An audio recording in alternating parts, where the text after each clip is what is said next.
Then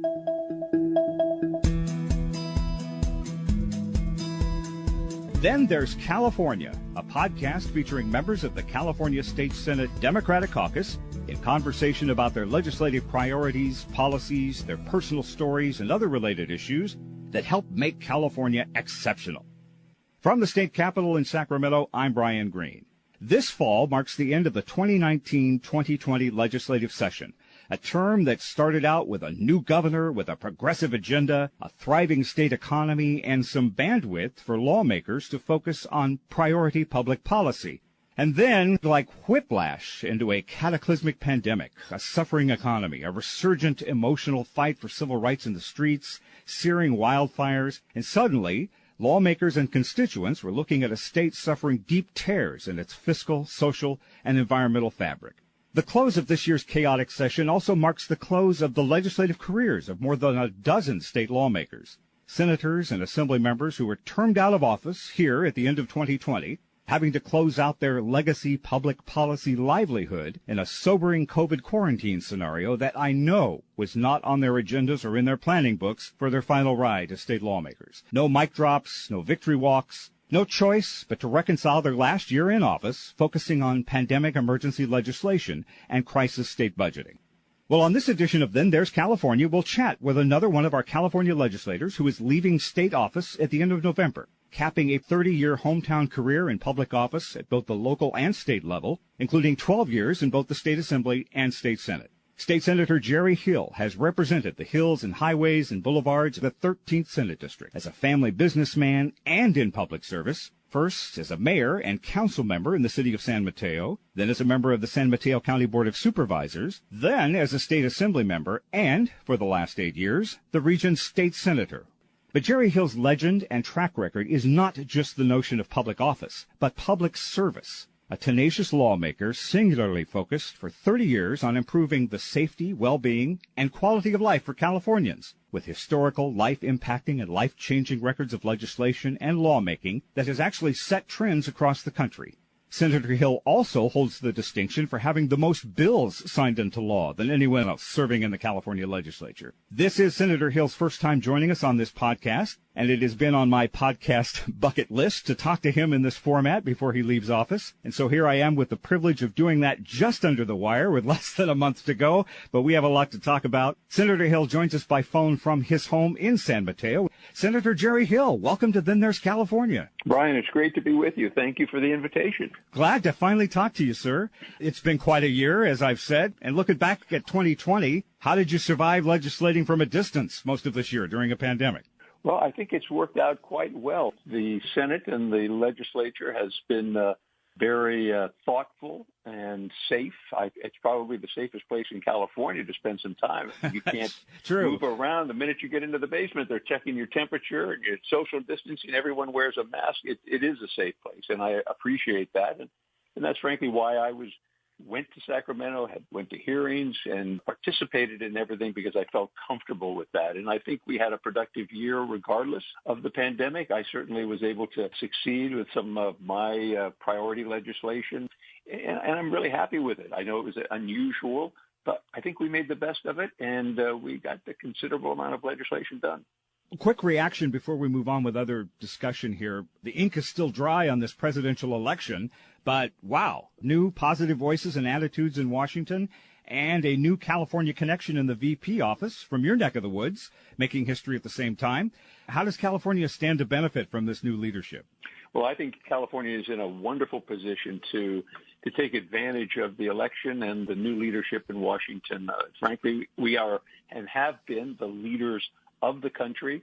We have always been ahead of the curve, ahead of the culture and the values that the United States has, and it's great that those in Washington now represent and reflect those values. So I think we'll see a positive direction. I hope Nancy Pelosi remains as Speaker of the House. That's a critical position for California.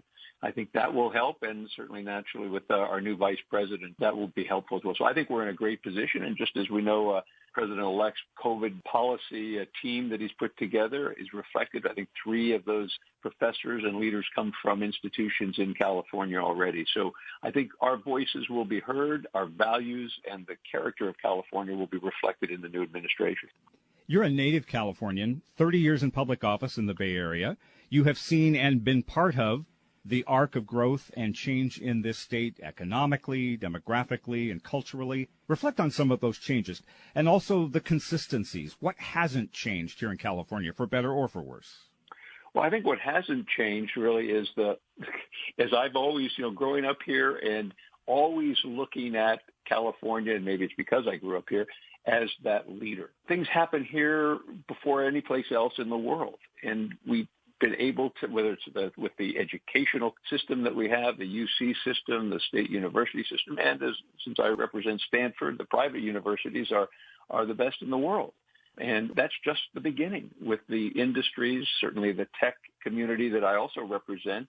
My district is the home of Google and Facebook and YouTube and Genentech in the life sciences industries. And so we have the epicenter of creativity and innovation in the world as well. So I've always looked at California, and that hasn't changed. That has only grown as we've seen it. We're always a couple steps ahead of every place else in the world, and we've attracted people because of that.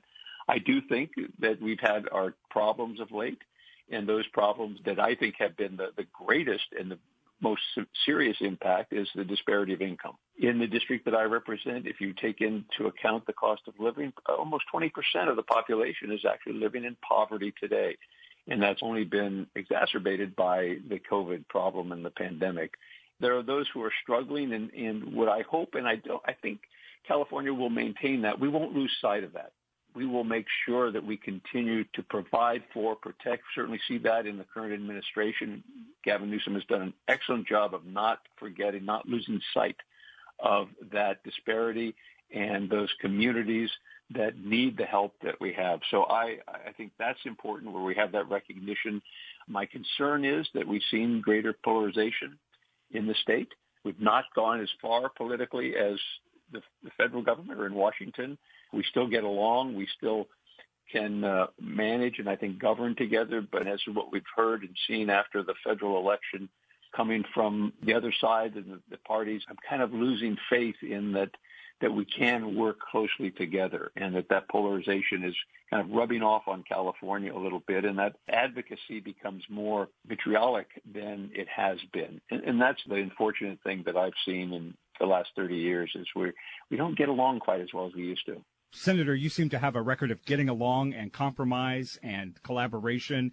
And looking back at your 3 decades in public service and your career in office, and I don't mean to make this Jerry Hill, this is your life, but I want to talk about your years in public office and your lifelong perch in the Bay Area. You went to college in the Bay Area. You joined your dad in a small business, which is still in business, right? Yes, it is. And you served as a council member and a mayor, a county supervisor, an assembly member, and a senator. And as I said at the outset, from the beginning of your career, you seem to take that service to a new level.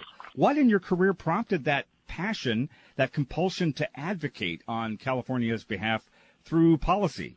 Well, Brian, that's an interesting question, and it's taken many years for me to figure out what motivated me. And frankly, I'll share with you when I got to the legislature, Joe Simitian, who I replaced in the Senate. Right. He was termed out. I was in the Assembly, and he took me to lunch. And we had a conversation, and he said, well, people usually come to the legislature for one of 2 reasons. Or one major reason is they want to solve some particular problem. It may be climate change. It may be mental health issues, social service issues, education challenges. And basically his question was, what's yours? And I thought for a second, and I said, geez, I don't really have one. They're all important, and that I think comes from the kind of holistic being in city government and county government. You deal with so many issues, so many challenges, so many problems. There wasn't one that motivated me or got my juices going that I could be passionate about. But what I found early on and quickly was I got mad. I got mad at things that I saw that were unjust, things that were wrong, things where people were being taken advantage of. And when I got mad about it, I said, I'm in a position I can do something about that. And that's really what has motivated me throughout the legislature. And I look at the kind of some of the legislation that I've had, and I find that much of it is related to that. And it's all because I got mad and wanted to see the change. And that's really what motivated me. And the other part that I look at in terms of the legislation and the legislature is that you have to count to that magic number. And if it was a city council, you had to count to 3. It's the state assembly, you have to count to 41. In the Senate, it's 21. That's the magic number. And how you get there is always the challenge. And it's always the work that you have to do in order to, one, compromise at times. And there's always a line in the sand where you won't go beyond, but you have to compromise up to a point. Mm-hmm. But the main thing is you have to work with people. You have to recognize that you're in this to support your community and those that elected you. People say, oh, it's nice. You know, look at the free time you have. You get to go here. You get to do this. You don't have somebody on your boss all the time. I said, wait a minute. I represent about 1 million people. Every one of them is my boss. Yeah, they are your bosses. And I never lost sight of that. I don't believe I've ever lost sight of that fact. And it comes to mind often when there are issues that come around about and representing this area. This is a very vocal, active, intelligent, well-educated community. And they keep you on your toes. And they certainly are quick to call you on things and quick to express their opinions on issues, and certainly would like you to support their position. Sometimes you can, and sometimes you can't, but you have to be willing to tell them that you can't and be able to vote your conscience. And that's what I feel I've been able to do, and hopefully keep their respect at the same time. You and I have talked in the past in conversations about the influence and mentorship of your father. Talk to me about the counsel and influence your father gave and that had on you early on in your career and in your life even. Well, and thank you. My father was, I think he had an 8th grade education, grew up in Illinois, came here in 1936 and worked hard. The interesting thing when we talk about the middle class and what we've lost in this country, going back to the disparity issue, my mother never worked outside of the house, and he was worked for the Coca-Cola company as a district manager, very mid-level position in the company. But he would buy a new car every couple of years, bought a new home. We had a house in San Francisco. He was able to actually invest in some real estate, bought a house next door and one across the street, never stopped working, always worked hard every day, 24 hours a day. He died at 90, and he was at the office in the business that I have. He was there at 7 o'clock in the morning, always enjoyed that. But the main thing that I learned from him, and I think it's played out in my career in public service, is that he was very independent. He was considered the mayor of Hearst Avenue in San Francisco. He was the fellow, if there were issues that came up, they would go to him. And he would figure out a way to resolve those issues, and always without hesitation and without a concern of who it might offend if it was the right thing to do. So that's really what I learned. And that's where I think I got kind of the spirit of you have to do the right thing, regardless of whose toes you may step on or what business interest you may offend. You have to do what's right. And that's what I learned from him. That's a beautiful story. And even through your career, even up until recently, I sense you still channel your father, if you will, through the work that you do and the passion you bring to it. Well, I think I have. And I didn't realize it directly until I, started reflecting on it later on in my career. But just the issue of seeing something that's wrong, seeing something that offends you, and it's hurting people. Or what I find that really affected me as I lost it's interesting, my father, when he was working back in the late 1930s and 40s, he met a good friend of his, and they became friends, a family friend, and then their son became my best friend. And so we have a couple generations, of course, and he was killed by a drunk driver in the 1980s back in Kentucky. And I saw what the loss of their son did on my parents' good friend, and how that destroyed their family after he passed. And my friend's father, never the same again. I mean, it just destroyed his life. And I saw that, and since that time, when I hear of just as the explosion in San Bruno, when 8 of our neighbors were killed after that PG&E explosion, or the fires up north, or the COVID deaths that some are taking for granted in some areas. I know each one of those deaths is a life, a family, and a devastation that until you live it, you don't know it.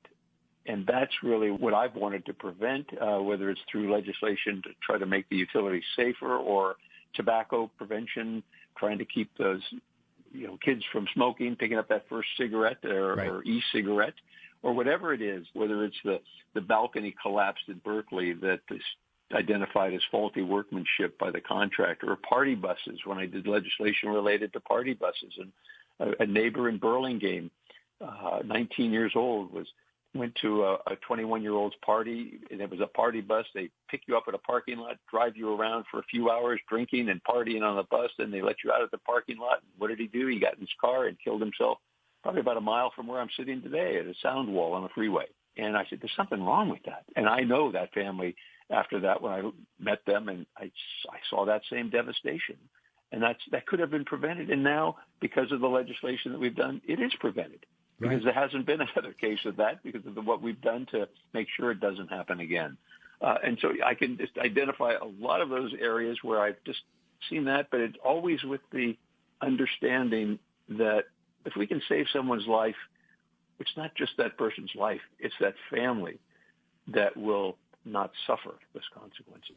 And in fact, as you're explaining this and giving this perspective on your bills, I can see the imprint of those personal stories and those elements of your life and those experiences in your bills. And you actually share them. You're actually pretty forthcoming about these stories when you present your bills and you talk about them. Well, I try to, and that's really all we have is our personal perspective, our frame of reference. We all bring, and that's the unique thing about the legislature and our democratic republic that we have, is that we all bring something. And that's really what I learned early on when I came to the assembly. We all think we know it all, or we all think that everyone in my district is, this is how it should be, and everyone else should think the same way. Well, it isn't that way. And as I started meeting some people from certain areas of Orange County at the time, some of those legislators, in my mind, I'm thinking, how could you think that way? Or how could you, where did you get that? Is what I'm thinking. And then as I understood and talked to them and learned more, they're representing their district, and that's their frame of reference. So that was a very eye-opening experience for me. You talk about being mad or getting mad. I saw a headline from not too long ago that said, when Jerry Hill gets ticked off, you might get a new law. And I thought that sounds familiar. And for what I've read and recall about your career, whether it was, like you say, the anti-smoking ordinances or establishing homeless shelters or fighting for open public coastal beaches or pushing back against corporations and big moneyed interests, you aren't afraid of ruffling feathers, but eventually even your policy adversaries sometimes saw the light in your fight, and your constituents and the public especially appreciated having a legislative ally on their side. Have you seen it play out that way? Well, I think I have. Sometimes it's in terms of the adversaries in that, especially the interests in Sacramento, the special interests, I guess I would say. They wake up and smell the coffee that they don't have a choice. And then they change. But it doesn't always happen that way. And in some cases, I've been able, the tobacco legislation that I had this year related to banning and prohibiting flavored tobacco products, that came about. And if it were 2 years ago, it probably would not have happened. The circumstances around COVID-19, I think, made this more a successful legislation because of the unknown effects of vaping on youth lungs, the growth patterns of children, and the long-term effect of that on their system, and realizing that COVID-19 affects the respiratory system and that there's a connection there. And that helped get this legislation passed. A couple of years ago, I had a bill related to doctors who are on probation. It was opposed by strong advocacy groups in Sacramento. It failed the first time it went through the legislature. But then the Me Too movement came about. And the Me Too movement really opened a lot of people's eyes to some of the effects of some of the abuses that we've seen at times in the medical profession. And I was able to get those Olympic athletes who were abused by Dr. Larry Nassar at Michigan State. They came to the press conference, they spoke at the hearings, and it became part of the Me Too movement, and I was able to get the legislation passed because of it. And so I think a lot of it is timing. And then people kind of come along because they see the handwriting on the wall, or they just feel that they can't in good conscience, which I hate to say doesn't always win out in Sacramento, but it can in some legislation. So it's a lot of what we do is timing as well. I appreciate this primer, if you will, on the art and angst of legislative process, and particularly even with the tobacco bill this last year, you worked on that for a couple of years, so you are tenacious. Have you really had more bills signed than any other legislator? I had read that, and I'm assuming that's still a valid record. I don't know if it is valid. I think probably because I've been around long enough, it is still, but it was a lot, and they had kind of a reputation. Kevin DeLeon, when he was Senate Pro Tem, he kind of coined a phrase that, Jerry Hill, his philosophy is no bill left behind. That's right. I think he even said that you would be in the crypt and you would still have one hand out trying to work your bills. Amending a bill to try to do it, get one more in there that I didn't want to let any of them die. Well, you said one time, I think you told an audience that the adage and the advice to legislators is to don't marry your bills, but you said, well, actually, I marry every one of them. That's the only way I can survive them. It's true. And when you think about it, if you're not married to that legislation, if you don't feel passionate about it and care so much about it, how can you fight for it? How can you be up? I mean, I'm just saying, I'm not complaining about this, but the flavored tobacco ban at the end of this last session, I mean, I was spending just about every waking hour, 7 days a week on that bill. I had a tremendous staff person who was shepherding that, and we were texting members in the assembly all day, all night, trying to make sure to kind of strategizing and working the bill. It's one of those things where at the end, if I had failed in that legislation, I didn't want to be able to say, well, geez, if I had only, coulda, shoulda done this, and I missed this, and if I'd only spent more time doing this. And I never want to have to say that, but that's why. It's just, you work hard with it. And that's frankly the stress of the job for me is, when we're in session and during committee hearings or afterwards, I'll wake up at 2 or 3 in the morning and I can't go back to sleep because I'm just strategizing, thinking about a bill. And when you have 20 or 30 bills in a year, it's a lot of stress and an angst that goes on in your mind. But the one thing that I think is what I found is and maybe it's because maybe I'm a little manic or something about it, but it's, if you remember the Jim McKay, this was back in the 1960s. The Wide World of Sports anchor. Yes, of course.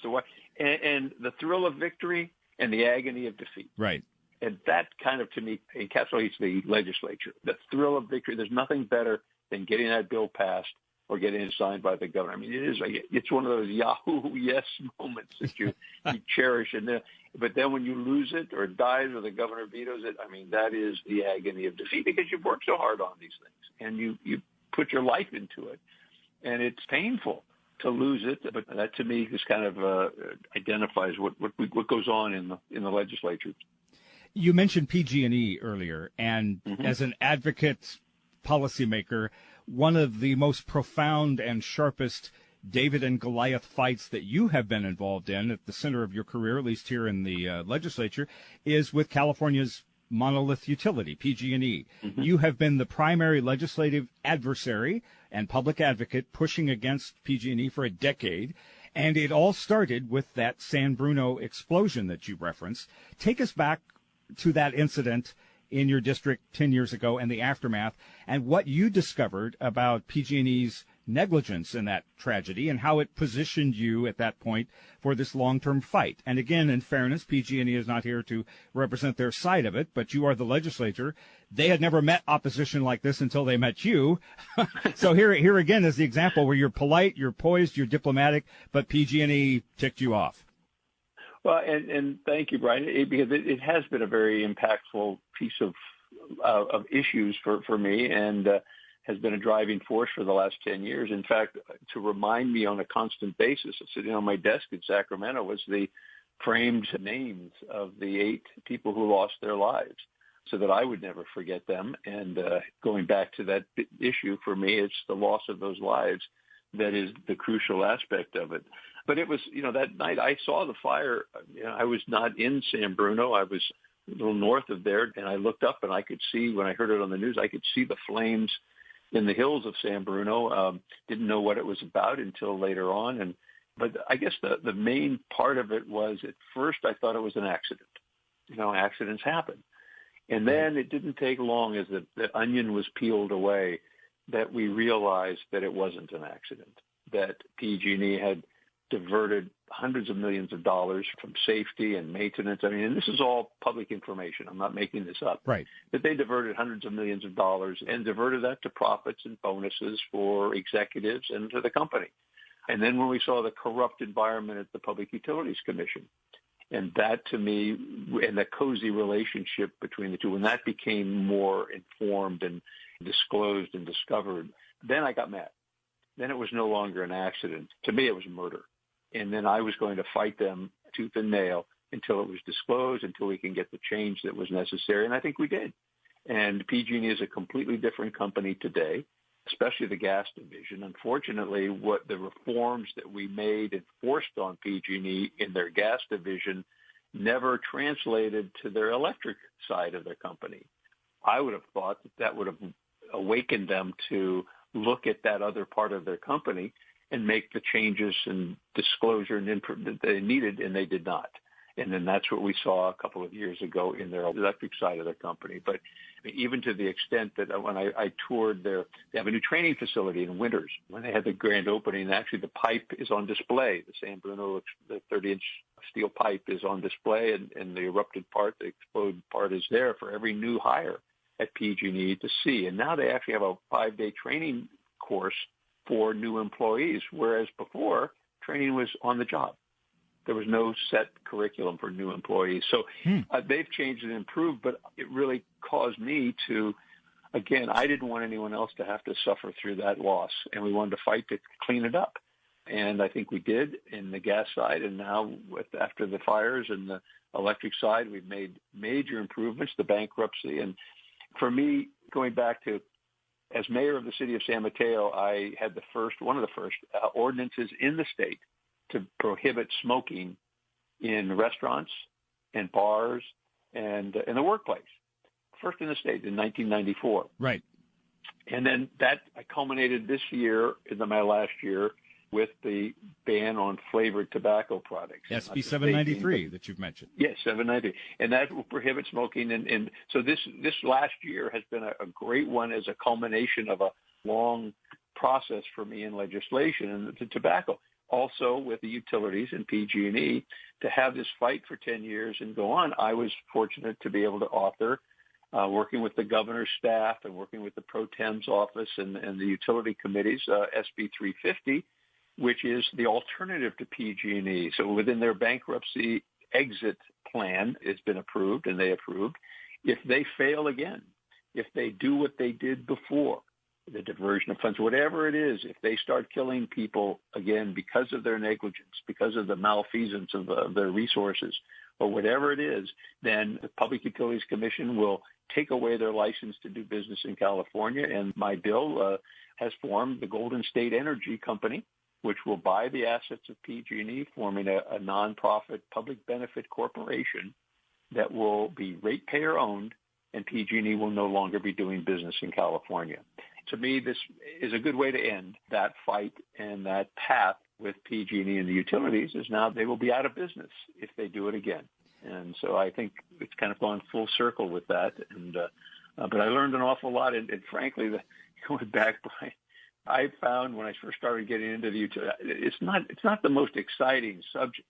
Pipelines and gas pressures and things like that. It's not the most exciting, but I kind of made it interesting as we move through it.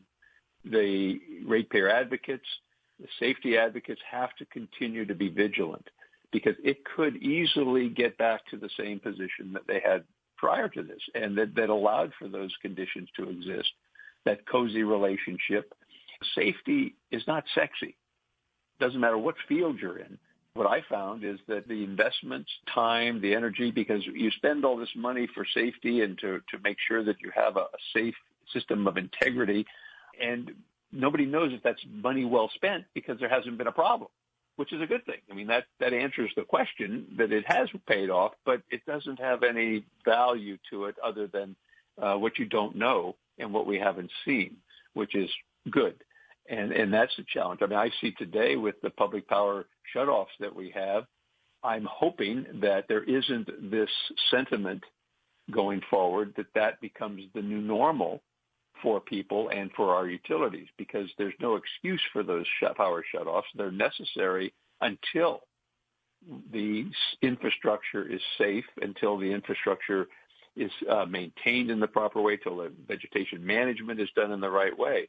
But you should not have problems on those lines at winds and conditions that they've been turning the power off on. So we're inconveniencing the public. I don't want the utilities nor the regulators to start accepting that as a normal condition, because that's a third world condition that we should not have to be tolerating. I think PG&E has improved tremendously in many areas over the last couple of years. So they're not there yet, but they have gotten better, and I think the direction is very positive. Well, talking about your tenacity in fighting for your bills and pushing to get your bills on the governor's desk. For example, SB 793, the flavored tobacco bill, you fought the industry for 2 years, the tobacco industry, for the whole session, 2019 and 2020. There's a footnote to this bill. It's been signed into law. There were 2 propositions on the 2020 November ballot that essentially canceled out laws that had been passed by the legislature during this last session. Both propositions passed.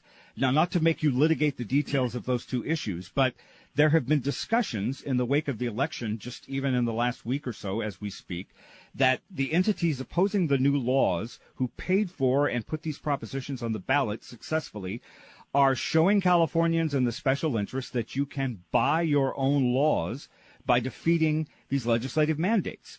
And a similar situation is gathering steam in the wake of the governor signing SB 793. There is a possible 2022 proposition voiding your flavored tobacco legislation that could make the ballot. Does a repeat of this potential law buying concern you as a lawmaker and a consumer advocate? Well, it absolutely does. And as we know, they're gathering signatures as we speak. And hopefully they don't collect the necessary number that's necessary. But even if it goes to the ballot in November of 2022, it stays the law from going into effect January 1st of 2021. They will make billions of dollars by staying the law and the moratorium that's placed on the law until after the initiative. So regardless of whether it wins or not in 2022, they will make billions of dollars for the $10 million investment of gathering the signatures. But I think it's unfortunate. It's an abuse of the initiative process and the reform era politics that were established. The reform era in Hiram Johnson in the 1910 and 11 period was designed to go after the big business, after the moneyed interests of California that were controlling the legislature and owning half the land in California. I mean, that was the purpose, was to rein in the abuses of the power of money. And now we're seeing that just turned on its head, and the money interests are subverting the will of the people in terms of the legislature. And sadly, they're able to craft their message in whatever amount of money they can spend to do that. And it's unfortunate and sad that that's our system. When you look at the legislation, we're not talking about draconian legislation that is being overturned. We're talking about reasonable policies that are making this a better state. And that's really the unfortunate thing that we're finding, is that it's a special interest. And that's really the problem with politics and frankly, with Sacramento. It's the money. We're not going to change that, I don't believe, because as we found, money is free speech, and that is not going to change. You've been trying to work in the best interests of Californians, even right up here to these final months of your time in the legislature. As chair of the Labor, Public Employment and Retirement Committee, you have dealt with the impact of the COVID pandemic and your own bill, SB 1159, offering the worker protections during the pandemic. And you also held a post-legislative session hearing, a hearing on the circumstances surrounding the EDD, the Employment Development Department's efforts to handle the unemployment crisis during COVID. What did you learn, and What is next for this overwhelmed agency and out-of-work Californians that are just having a heck of a time getting their unemployment checks? Well, and we've learned a lot. And there's no legislator in California that has not felt the pain of constituents and the struggle that they face with the million or so constituents, over a million, who have not received the timely checks in the mail and have had a problem with EDD. I mean, it's been depressing is the complaints and the concerns that I have for the employees that we have, our staff. The field representatives who are talking to constituents are crying on the phone because they don't know where their next meal is coming from because they can't get the check that they deserve from EDD. So it's very depressing for them. I guess that the challenge that we're faced with is that EDD is another example. It's almost like safety isn't sexy. It's the EDD had survived the Great Recession after 2008, struggled desperately during that period, but then everything got back to normal. And so when you have normalcy and low unemployment, there's no need for reforms or improvements to the system. But that's when we should have made those investments in a new computer system and a new technology system and a plan in place to rapidly ramp up the system when needed and if needed. And that wasn't there. So it failed when the change came so drastically and the need so predominantly played a role in them. And there's no way they could do that or meet the demand. And the fraud was extensive. My house in Sacramento, I was not there for a month. I came and looked in the mailbox, and there were a dozen letters from EDD to 7 or 8 different names to my house, my address. And I've learned that wasn't an anomaly. They've now addressed that with this verification and stuff. And so I guess with EDD, we've seen some changes. We've seen some major investments in time and in manpower. But it's like everything. It can't turn on a dime. And we're going to see the improvements.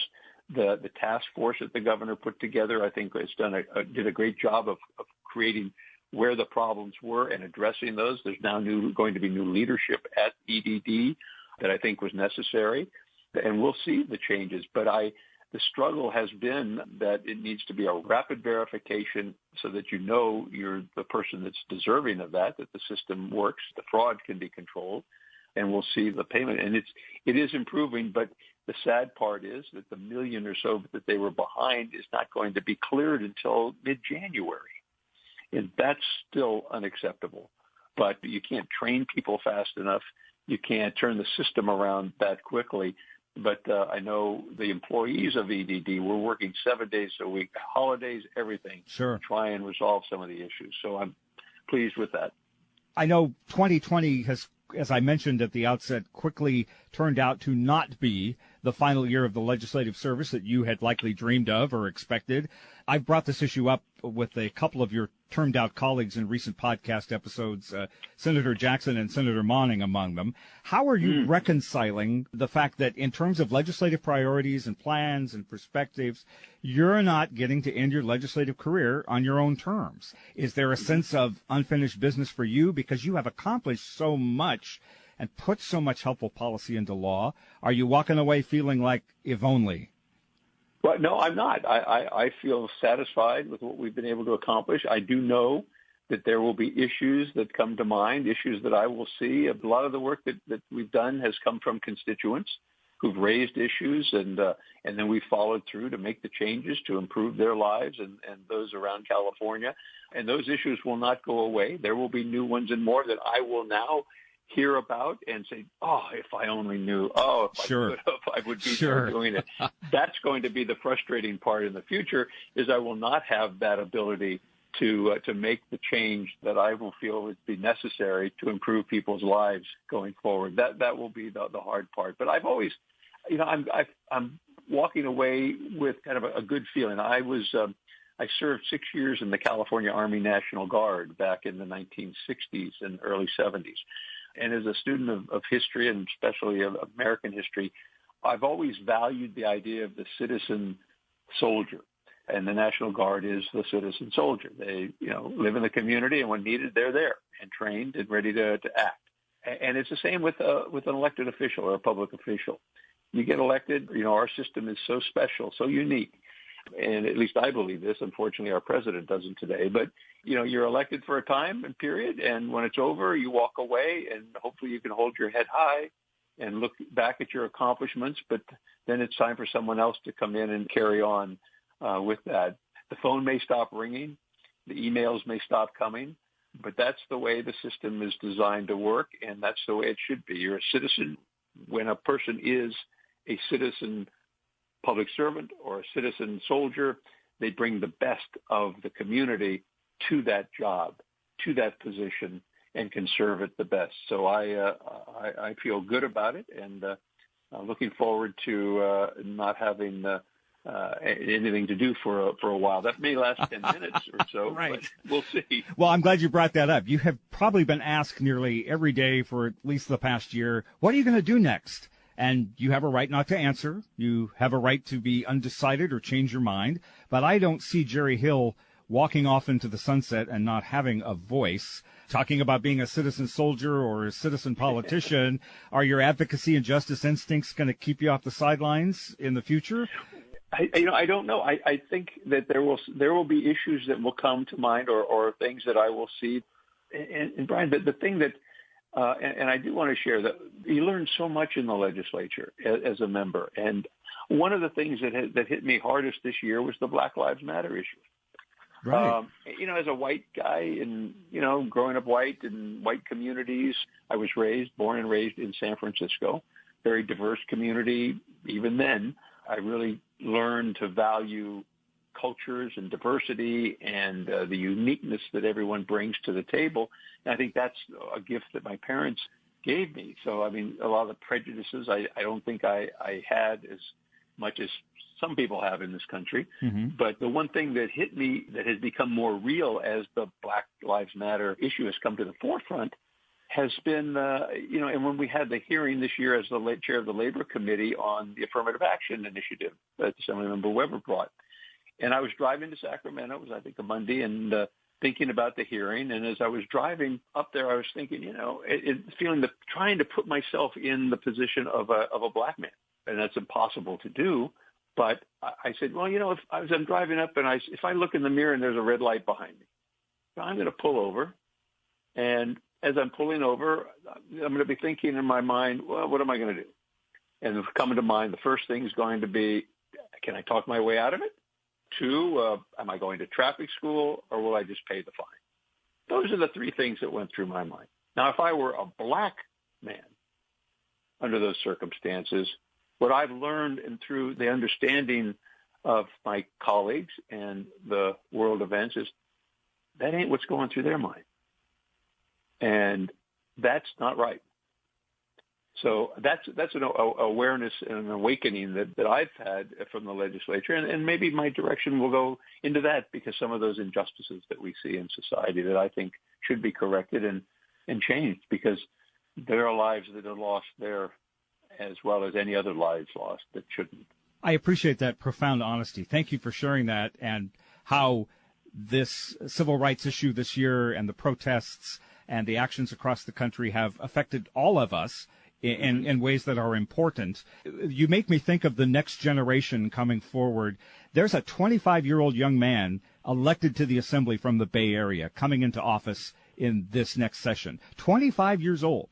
This is extraordinary. This is the new generation. What advice do you have for incoming legislators like this 25-year-old man who will be charged with earning the legislative stripes over the next decade or so, but influencing, making changes in California to make it a very different state than the state that you and I came of age in decades ago? Yeah. And I'm sure at 25, he wants to get to the legislature and make the change and act very quickly to do the things that he feels that are important and necessary to bring about. My advice is easy advice to give, but it's hard for someone at 25 to accept and listen to, and that is, just wait a little bit. Wait and listen. Just as I learned, we can all learn something from our colleagues. As I learned that this is a big state when I first got there, that not everyone thinks the same way as my constituents or my area does.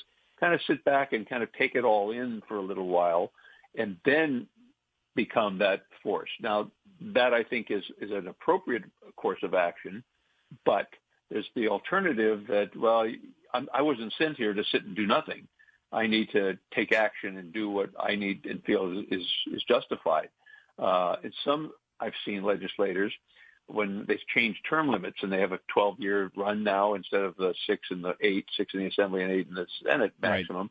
Right. When some of them got elected, they said, well, I'm going to sit back. I've got 12 years. And some of them, frankly, have been sitting back for 9 of those 12 years already and done not much because they think they just have that next term ahead of them.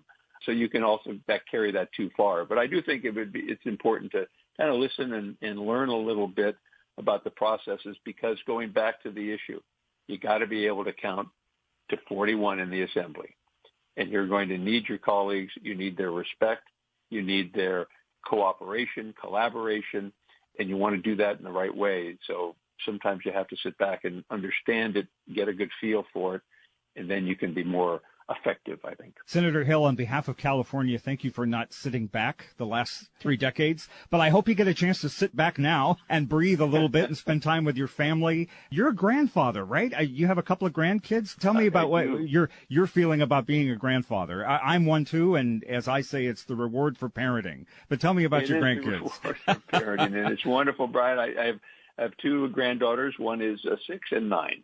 And they're wonderful. They're very special. I try to spend as much time. I see them 2 or 3 times a week, and and I'm very fortunate in that because we just enjoy things. We did a TikTok thing the other day together, and Jerry Hill on TikTok. Wow. Yeah, I know. I was embarrassed by it, but that's all right. Since I'm not running for anything right now, it's okay. I can look like a fool. So but it's just a breath. You know, you get to, when you have children, you get to relive your childhood again in so many ways. And with grandkids, you get to do it over again. So I'm blessed to be able to do that. And it goes to the other part of, you know, my best friend who was killed by that drunk driver didn't get that opportunity. And so many others who lose their lives needlessly. That's the part that I find so painful. They missed out on that opportunity that we've been able to enjoy. So, Brian, thank you for the opportunity to spend some time with you. Oh, I've loved it. It has been a pleasure, Senator, really on a personal note, working with you all of these years. And your legislation has changed and likely saved lives. But I hope you get some rest. And as I said before, I get the sense you're not going to rest too long as there's work to be done. But it's been a pleasure talking to you and working with you. I hope our paths cross again. And thank you again for joining us on Then There's California, and we'll look for you on TikTok in the near future. So. Thank you, Brian. You take care of yourself. All right, you too. Yeah. Thank you, sir. Thank you for everything. State Bye-bye. Senator Jerry Hill of San Mateo, representing for a few more weeks anyway, California's 13th Senate District. And that is a wrap for this edition of Then There's California. We are a production of the California State Senate Democratic Caucus with technical assistance and great ideas from Martin Ashley, Bob Brulte, Brian Shadden, Rainier Sabiniano, Gunjan Patel, John Roman, McLeana Woods, Lisa Murphy, and the graphic design talents of Tim Davis. On behalf of State Senator Jerry Hill of San Mateo, I'm Brian Green at the state capitol in Sacramento. Stay safe, everyone. Thanks for listening to Then There's California.